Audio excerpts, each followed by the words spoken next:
नमस्कार, आप देख रहे हैं 4 PM। मैं हूं आपके साथ सिमरन।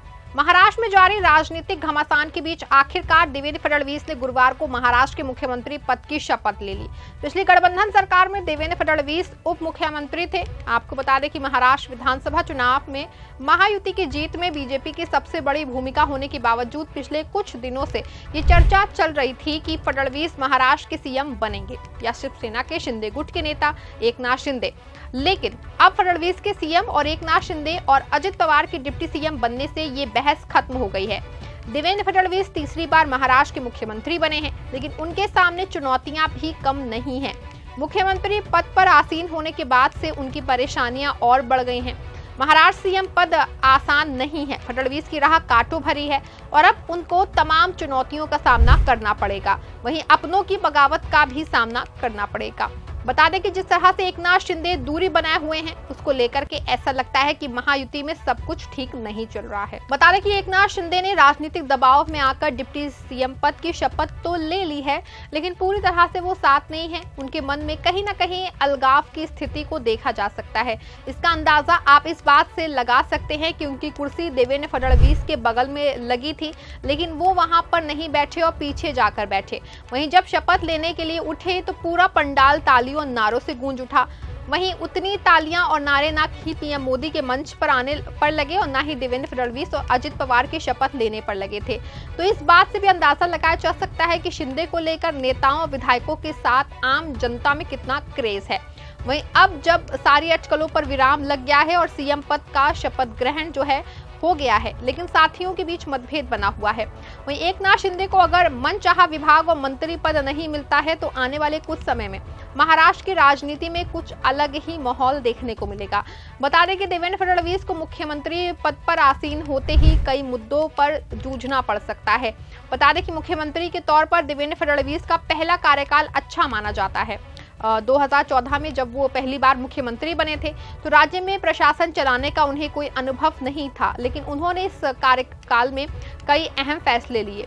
इसमें महाराष्ट्र के किसानों को साल भर पानी मुहैया कराने के लिए जल युक्त शिविर योजना, मुंबई नागपुर को जोड़ने के लिए 55,000 करोड़ रुपए की एक्सप्रेस परियोजना शामिल है। बता दें कि 701 किलोमीटर के इस रूट के किनारे कृषि और सहायक उद्योगों से जुड़े 18 शहर विकसित किए गए। ये एक्सप्रेसवे 10 जिलों से प्रत्यक्ष और 14 जिलों से अप्रत्यक्ष तौर पर जुड़े हैं। कहा जा रहा है कि इस एक्सप्रेसवे से इन जिलों के विकास को गति मिली है। देवेंद्र फडणवीस ने अपने इस कार्यकाल में मुंबई में मेट्रो नेटवर्क के विस्तार को मंजूरी दी थी। उस दौरान मुंबई और मुंबई महानगर क्षेत्र में 300 किलोमीटर मेट्रो नेटवर्क का निर्माण किया गया। देवेंद्र फडणवीस को अपने तीसरे कार्यकाल में भी महाराष्ट्र में विकास कार्यों पर अच्छा खासा प्रदर्शन करना होगा, जबकि राज्य की आर्थिक स्थिति अच्छी नहीं है। राजकोषीय घाटा लगातार बढ़ता जा रहा है। साथ ही राज्य के शहरी और ग्रामीण इलाकों में बेरोजगारी दर ज्यादा है। पूंजीगत खर्चों में कमी आई है और राजस्व भी घटता जा रहा है। वहीं देवेंद्र फडणवीस और उनकी सरकार के लिए महाराष्ट्र में मराठा रिजर्वेशन बड़ी चुनौती साबित हो सकता है, क्योंकि मराठा आंदोलन के लिए लंबे समय से आंदोलन कर रहे मनोज जारंगे पाटिल को चुनाव के दौरान ये वादा किया गया है कि राज्य में मराठा आरक्षण लागू किया जाएगा। इसको लेकर जारंगे ने कहा था कि अगर बीजेपी ने मराठा आरक्षण लागू करने का वादा नहीं किया तो वो चुनाव में अपने उम्मीदवार खड़े करेंगे। कहा जा रहा है कि आश्वासन मिलने के बाद जारंगे ने ये इरादा छोड़ दिया। हालांकि उन्हें विश्वास में लेने में एकनाथ शिंदे की भूमिका ज्यादा अहम बताई जाती है, लेकिन मराठा आरक्षण लागू करने को लेकर राजनीतिक पेंच भी कम नहीं है।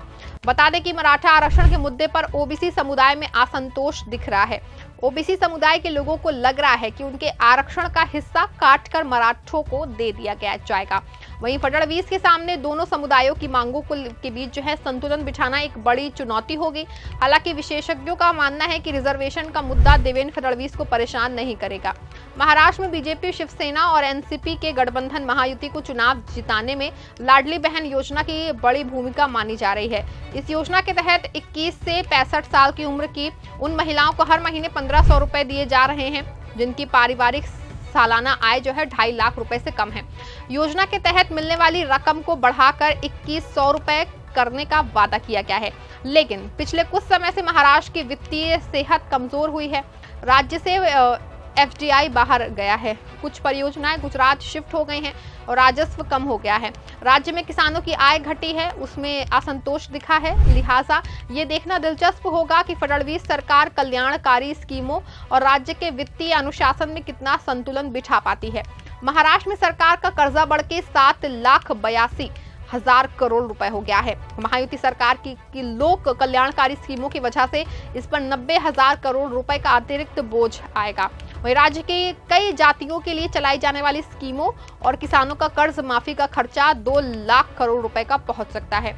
इसीलिए फडणवीस सरकार के लिए इन स्कीमों के खर्च और राज्यों की आय के बीच संतुलन बिठाना एक बड़ी चुनौती होगी। वहीं प्याज, गन्ना, सोयाबीन, कपास और अंगूर जैसी कई फसलें हैं जिसमें महाराष्ट्र की बड़ी भागीदारी है, लेकिन इन फसलों की सही कीमत न मिलने से राज्य के किसानों में नाराजगी दिखी है।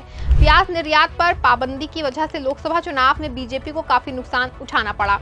इस नाराजगी की वजह से महायुति गठबंधन को प्याज की पैदावार वाले इलाकों में 12 सीटों का नुकसान झेलना पड़ा था।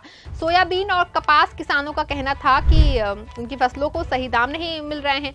लिहाजा विपक्षी गठबंधन महाविकास अघाड़ी के साथ ही महायुति गठबंधन ने भी किसानों का कर्ज माफ करने का चुनावी वादा किया था।